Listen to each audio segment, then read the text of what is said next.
కథ ప్రారంభిస్తున్నాను. ఈ కథ పేరు ఆవు కూడా పులి. ఒకసారి అనగనగా ఒక గుడిలో ఉండేటువంటి ఒక ఆవు అన్ని మేకలు పెరిగినాయి అడవిలేకి. అన్ని మేకలు వేసుకొని కడుపు నిండిన వెంటనే సంతోషంగా కొమ్ములు ఊపుకుంటూ తోకాగా ఇచ్చుకుంటూ హాయిగా నడుచుకుంటూ తమ దారి పట్టుకుని తమ ఇంటికి బయలుదేరింది. కానీ ఒక్క ఆవు మాత్రం గోమాత మాత్రం దానికి కడుపు నిండలేదు. అది ఇంకా మేత వేస్తూనే ఉంది. ఆ సమయంలో చీకటి పడే సమయం అవుతూ ఉంది. అరే, నా తోటి వచ్చిన వారందరూ ఎక్కడ వెళ్ళారు? అరే, వెళ్ళిపోయారా? నా కడుపు ఇప్పుడు వరకు నిండింది అనుకున్నాను. ఇంకా వచ్చే తక్కువ ఉంది. చీకటి అవుతుంది. నీకు ఎలా వెళ్ళాలి, ఏం చేయాలి అని చెప్పి ఆలోచన చేసింది. అంతలో కానీ మెల్లగా శబ్దం వినబడుతుంది.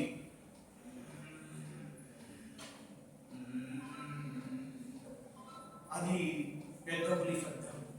ఎప్పుడో ఈ మేక వేస్తున్న ఆవు తన చెవులు ఎక్కువచ్చి కదిలికి చూసింది. అడిగి అక్కడ వెంటనే ఆలోచన వచ్చింది. పెద్ద పులి ఏదో వస్తుంది, అది ఏం చేస్తుందో నన్ను ఇప్పుడు అని అడుగులు వెనక్కి వేస్తూ ఉంది. అందులో పెద్ద పులి దగ్గరికి వచ్చే సమయానికి నిన్ను చంపేస్తాను అని చెప్పేసి పెద్ద పులి అనేది వెంటనే ఆవు ఒక్కసారిగా అదిరిపోయి వెంటనే ఏం చేసిందంటే ఒక్కసారిగా నన్ను చంపొద్దు పులిరాజా, నన్ను చంపొద్దు రాజా, నన్ను చంపొద్దు రాజా అని అడుగుతుంది. అప్పుడు పులిని ఈ అడవికి రాజు లాంటి దాన్ని, సింహం తర్వాత ఆ స్థానం పెద్ద పులి. అంతేకాదు ఒక దేశంలో ఆ యొక్క పెద్ద జంతువుగా, అడవి జంతువుగా ఆ యొక్క దానిలో ఈ పెద్ద పులి నా పేరు కూడా పెట్టుకున్నారు వాళ్ళు. ఇష్టమైన జంతువుగా ఆ దేశానికి, భారతదేశానికి పెద్ద పులి జాతీయ జంతువుగా ఉంచుకుంటారు. మరి నేను అడుగు వెనక్కి వేయా జరగదు, నేను చంపి తీరుతాను, ఇప్పుడే చంపేస్తాను అని ముందుకు వచ్చింది. ఆవు ఒక్కసారి పులిరాజా, నీ ఆకలి తీర్చుకోలేదానికి మంచి అవకాశం అయితే నన్ను చంపి తిను, కానీ నా మాట విను పులిరాజా, నీ కాలు మొక్కుంటాను పులిరాజా, నన్ను చంపొద్దు. ఎందుకు ఇలా అడుక్కుంటుంది? అది వేరే ఆవుగానికైతే పారిపోయేది, లేదు కొమ్ముతో పోరాటం చేసేది.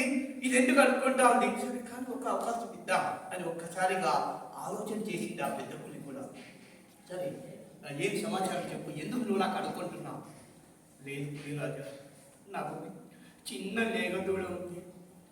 దానికి నేను సాయంత్రం వెళ్ళిన తర్వాత నేను పాలు ఇస్తేనే తాగి బతుకుతుంది. నేను పాలు ఇవ్వకపోతే, అది పాలు తాగకపోతే ఆ క్షణమే అది తను చాలించి ఈ లోకాన్ని వదిలి వెళ్ళిపోతుంది పులిరాజా. అప్పుడు నువ్వు తప్పు చేసినటువంటి దాని అవుతావు. ఎందుకంటే నువ్వు చంపింది నా ఒక్కదాన్ని కాదు, నా బిడ్డను చంపినావు. నీ పాపాత్ముడు అయిపోతావు, పాపం చుట్టుకుంటుంది, అదే నీ శాపంగా మారుతుంది. అప్పుడు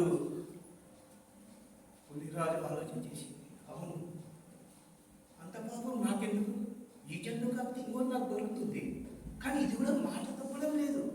నా లేక కూడా పాలించి వస్తాను అంటా ఉంది. సరే, ఒక అవకాశం ఇచ్చి చూద్దాం. సరే అయితే వెళ్ళి వస్తావా పులిరాజా? అందులో నేను అబద్ధం చెప్పేటువంటి వంశంలో నేను పుట్టలేదు పులిరాజా. ఈ ఆవులో 3 దేవతలు ఉంటారని అంటారే. నేను ఒక అబద్ధం చెప్తే 3 కోట్ల దేవతలు తల వంచుకొని తీరాలి. నా ప్రాణం పోయినా నేను అబద్ధం మాత్రం చెప్పను పులిరాజా. సరే, నమ్ముతున్నాను. వెళ్ళి వస్తావు కదా? నువ్వు రాలేదనుకో, మీ యొక్క గోమాత వంశం ఎక్కడ కనబడినా నా కసి తీర నమిలి తినేస్తాను రాజా. నేను తప్పు చేయను రాజా. మా గోవంశానికి నేను తలవంపు తీసుకొని రాలేను రాజా. నేను నా లేఖతుని పాలించి తొందరగా వస్తాను రాజా. ఇంతగా అనుకుంటున్నావు చెప్పేరా అని ఆవు తొందరగా గంతులు తీసుకొని ఎదుర్కొంటూ పరిగెత్తుకుంటూ వెళ్ళిపోయింది. వెళ్ళిపోయే సమయానికి అంత దూరంలో లేడు దూడ. అమ్మా అమ్మా అమ్మా, నా బిడ్డ పరిగెత్తుకొని వస్తుంది. అప్పుడు లేగదూడ కడుపు నిండా పాలు తాగుతూ ఉంటే ఆవు ఆ లేగదూడు నాకుతూ, అమ్మా బాబు, నువ్వు ఎవరితో కీపు చేసుకోవద్దు, ఎవరితో గలాట పెట్టుకోవద్దు, ఎందుకు చెప్తున్నాను, నన్ను అర్థం చేసుకో. ఏదో మా అన్న చెప్తా ఉంది అనుకుని ఆ లేగదూడు తెలియదు పాలు తాగుతా ఉంది. కడుపు నిండిన తర్వాత వెంటనే ఆ పక్కనది అలా పండుకుంటా ఉంది. మిగతా ఆవులన్నీ పరిగెత్తుకుని వచ్చినాయి. మేము అప్పుడే వచ్చేసాం, నువ్వెందుకు ఇప్పుడు లేట్కి వచ్చావంటే, నీ కడుపు నిండిపోయింది, నా కడుపు నిండలేదు, ఈ బిడ్డ కోసం పాల కోసంగా ఇంకా నేను మేత వేస్తూ ఉంటే మీరు చెప్పొద్దండి, నా బిడ్డను బాగా చూసుకోండి, నా బిడ్డను బాగా చూసుకోండి, నా బిడ్డను బాగా చూసుకోండి అని ఒక్కసారి చేస్తుంది. ఏం జరిగింది చెప్పు చెప్పు, నువ్వు మాకు చెప్పకపోతే ఎవరికి చెప్తావు? మీ స్నేహితులం మేము, మీ స్నేహితులం మేము, మీరు నువ్వు మాకు చెప్పకపోతే ఎలా? పెద్ద కొద్ది నన్ను చంపడానికి వచ్చింది, మాట ఇచ్చి వచ్చేసాను.